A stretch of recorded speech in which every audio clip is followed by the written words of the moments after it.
us in order to inform you, to inform all of you journalists, to inform you, because there are a great number of you, to explain the state of progress as far as the inquiry that was opened after Mr. Michael Schumacher's ski accident in Méribel on the 29th of December 2013.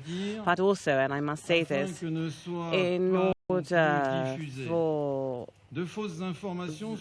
false information or wrong information not to be distributed, or we want to make sure also that details with regard to the inquiry are not erroneous. The members of the family also ask for their privacy to be respected and the nature of communications and exchanges that they are going to have with the people who are close to them or their friends. We have not been able to receive all the journalists in this room. We, in fact, have got some journalists in the neighboring room as well, because we have limited capacity. So I would like for those journalists that couldn't have access to this room to accept my apologies. And I would also like to tell them that this press conference is transmitted direct by a number of television channels through the internet. This press conference, will last approximately half an hour, and I will initially explain the state of progress relating to the inquiry, and secondly, I will respond, or I will reply with the people involved in the inquiry here present, questions that are likely to be asked. The services are the Gendarmerie from Savoie, represented by Colonel Frank, who's sitting alongside me. The section for research is represented by Lieutenant Colonel Villeman and Kless to my right, and the Gendarmerie from Bourg-Saint-Maurice is represented by Commandant Boson, and the Gendarmerie from Méribel is represented by Mr. Martinon. So as to ensure an ease of interpretation, there are two interpreters, in fact, that are helping us with English and German. With regard to the inquiry itself, it's progressing well. We have had a number of hearings from the emergency services that came on the spot, the person who rented the skis, the doctors, witnesses. And we also, in fact, made notes on the actual spot itself, and we carried out some scenes. And we also had some analysis of the skis and the helmet. We also examined with attention the film that was made with the camera that was fixed on Mr. Schumacher's helmet. There are still a number of aspects that have to be carried out. Transcription of the film, sequence by sequence, in other words, image by image, in order to be able to determine with as much precision as possible where this fall took place and the distance between the edge of the piste and the speed at which Mr. Schumacher was going. I have heard mention made of a film that was made by somebody else who was skiing on that day. I don't have any more information. It's the paper, the Spiegel, that mentioned this and said that we were going to be able to see this film. Up until now, we have had no message whatsoever with regard to that film. Personally, I have a great deal of reservation, and I'm quite dubious as far as this particular matter is concerned. I also feel that I should tell you, because after all, this is something that I've been questioned about, that With regard to the current inquiry, we're carrying out the same investigations that we carry out when serious accidents take place. We are fortunate enough to have inquiry services that are particularly specialized in all areas, especially with regard to mountain accidents and accidents that take place in mountains. Every single winter season, we have about 50 procedures of this particular nature, always using the same services, the same means, and the same attention is made with regard to gathering together the data, and the same demands with regard to the various expertise, and we use the same rigor with regard to the analysis, factual or legal analysis. I will very briefly express the facts that you're all well aware of. I'm following, of course, closely the information that you give out as well. On the 29th of December at 11 o'clock on the La Soline piste at Méribel-les-Allues at 2,700 meters, Mr. Schumacher was going down that piste up until an intersection between two other pistes, one red one, Les Chamois, and a blue one, which was called Les Biches. He follows the red piste to the left side, and then he goes across Les Allons, and he finds himself then hors-piste, off-piste. He then carries out what skiers call godille large. He's obviously a very good skier, and he is between 3 and 6 meters of the piste. At one point of his skis, in fact, touch a rock. He loses balance and he falls forward, and his head hits a rock which is at 3 meters 50 below. The rock, in fact, that he hits is the rock that is at 8 meters alongside the piste. Mr. Schumacher is on the ground, he's inanimate, and he's at 9 meters from the edge of the piste. So that's the information that we have with regard to the inquiry. So we proceeded to examine the film that was made. That particular film is extremely legible and gives us a great deal of information, and or at least confirms the information that we'd already had at hand. So we will take advantage of this film in order to be able to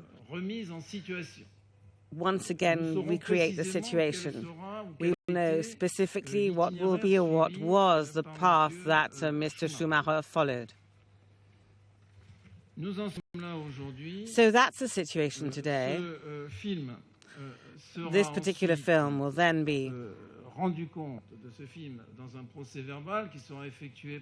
examined, and a technician will look at it, and one of our gendarmes will also look at it, who's a mountaineering expert. He's in fact he teaches skiing, and he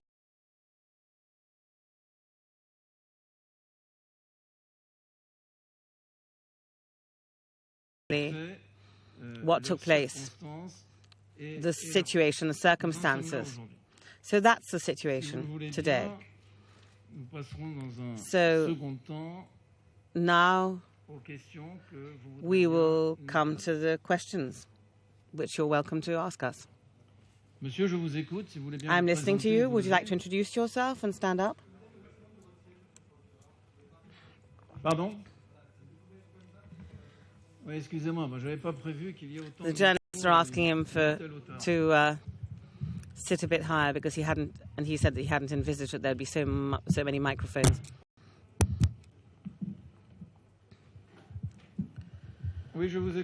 I'm listening to you, gentlemen. Bonjour. Antoine Delard, BFM TV. Two questions. Do you have any information with regard to the speed at which Michael Schumacher was going? And you said that, in fact, he went over certain areas. Did he know that he was off-piste? So was this dangerous, sufficiently well signaled as being dangerous? Fine, I understood the question. So with regard to the speed, I saw the film, and the people involved in the inquiry know it well, and they're examining it in detail at the moment. It's difficult for me to be able to evaluate the speed. The people involved in the inquiry, and I think Commandant Bouzon is probably the best person who can actually tell us how one can actually calculate the speed at which Mr. Schumacher was going. Commandant, I'd like to hand over the floor to you. Thank you. So, Mr. Schumacher, in fact, is a very good skier. So he was going on the left-hand side above, in fact, the area that limits the main piste, and he was on terrain that was really more sloped, and because of that slope there was a certain speed, and without reducing that, he tried to reduce the speed, but there were few curves, so a trace remained, a parallel trace remained to the direction that he was going in. So, therefore, we can't really estimate the speed at kilometers per hour. We can't work out a figure currently. But he was a good skier on a terrain that was slightly curbed, but one couldn't, in fact, as it was hors-piste, it was difficult to slow down by...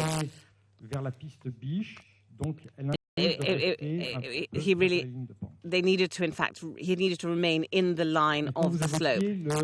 So now you talked about the signposting. Oh, I'll respond to that question, Commander. So the second question, as you're well aware, there are some French norms or standards which regard signaling, warning, information, and so on. And what we were able to note was those standards had been respected, were respected. Would you like to make any extra comment on this particular matter, Commander?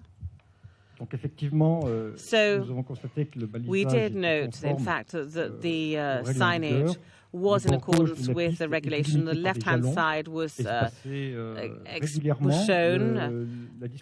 and the markings on the left-hand side made sure that even when the weather was bad, one could see that side.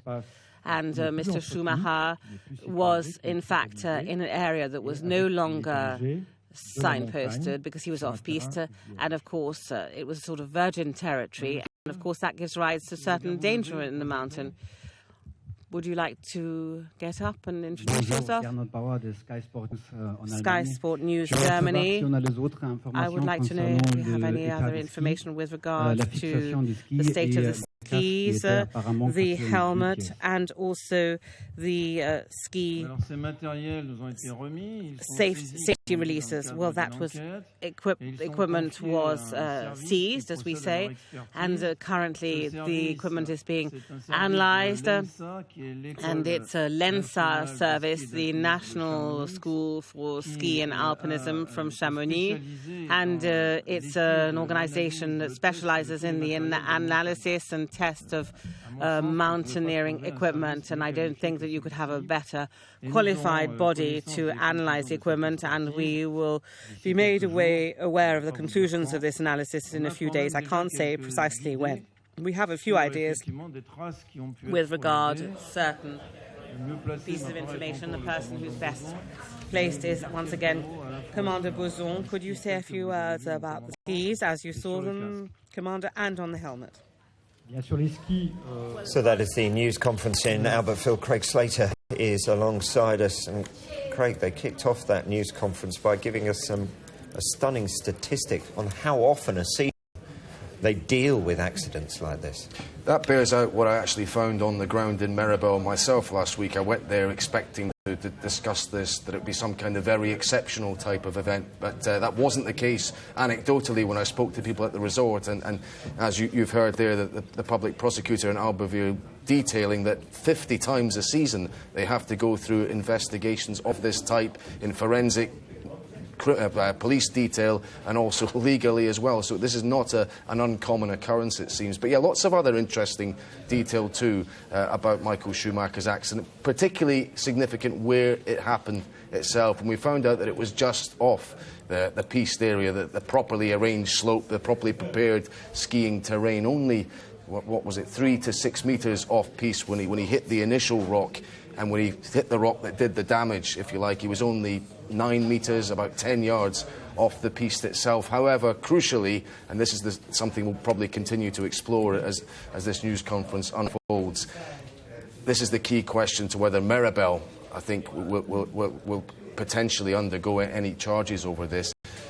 The prosecutors and the police saying that the area of the piste was properly delineated according to French norms. This notion that the dangerous area that Michael Schumacher found himself on wasn't properly marked, well, that's been the police denying that is the case. They're saying the piste was properly delineated and it should have been quite clear to experienced skiers, and Michael Schumacher certainly is one of those, what was on piste and what was off piste, and he was clearly off piste. Yeah, they also went on to say that he was a good skier, and all this debate over the film from his helmet that he had shot himself and that the police have now examined, and still inconclusive on that, wasn't it? Yeah, because initially we thought he was travelling at a very high speed, maybe up to 100 kilometres an hour, 60 miles an hour. Schumacher's own ski party said that wasn't the case. He just helped someone. He was maybe going at about 10 miles an hour. They say this film on a little mini helmet camera Schumacher had, and it was on at the time of the accident, reveals a lot of useful detail, but they're going to have to continue to process this forensically. Frame by frame was the term they used before they can come to a proper conclusion as to exactly what speed he was carrying. Interestingly as well, though, they said they haven't had this other film via a smartphone shot by a German tourist at the time. That Der Spiegel magazine in Germany made a great deal of, saying that it showed in the background of this gentleman filming his wife skiing Schumacher's accident itself. They say they haven't been in receipt of that, and they're rather dubious about its usefulness in the investigation. OK, you're going to monitor the rest of that news conference and come back and fill us in on any other details. Craig, thanks. Thank you. Now, Andy Flower has denied reports he has issued an ultimatum concerning Kevin Pietersen. He'll be speaking live to one of Sam Allardyce's former captains as we continue to build up to this evening's live football. And we've all the latest transfer talk, including a fresh approach from Arsenal for Alvaro Morata.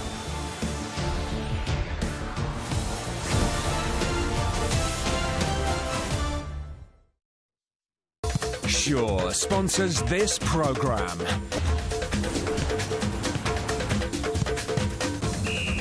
Do more with Sure. Unlike some, National Accident Helpline has a no-win, no-fee, no-risk guarantee. Call 0800 556 557 or go to underdog.co.uk. The world's full of great combinations. Strawberries and cream, gin and tonic, and now there's Hotels Combined. They combine prices from all these great travel sites so you can see all the best hotel deals in one place. Save time and money on hotel rooms in both the UK and abroad. Whether it's for business or pleasure, Hotels Combined is the perfect combination. Combine and compare at hotelscombined.co.uk or download the app today. At Pounds to Pocket, we believe that a personal loan should have a personal touch. We believe you should be able to borrow the amount you need and borrow it for a period that suits you, say anywhere from 6 to 12 months. And being a personal loan, we feel it's important that you can talk to our customer service team 24/7. At Pounds to Pocket, we've made it so you can design the personal loan you need. Visit poundstopocket.co.uk. Loans with a personal touch. You can now play Britain's biggest bingo site anywhere with a new app from Tombola. Play exclusive games like Bingo Roulette from just 10p or Cinco with jackpots of up to £20,000.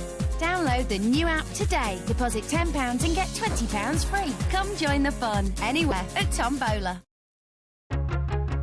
If you're a landlord, standard home insurance isn't enough. But with Direct Line Landlord Insurance, if something goes wrong, we're ready to help. With your own specialist claims handler to help get your property back in order and keep your rent coming in.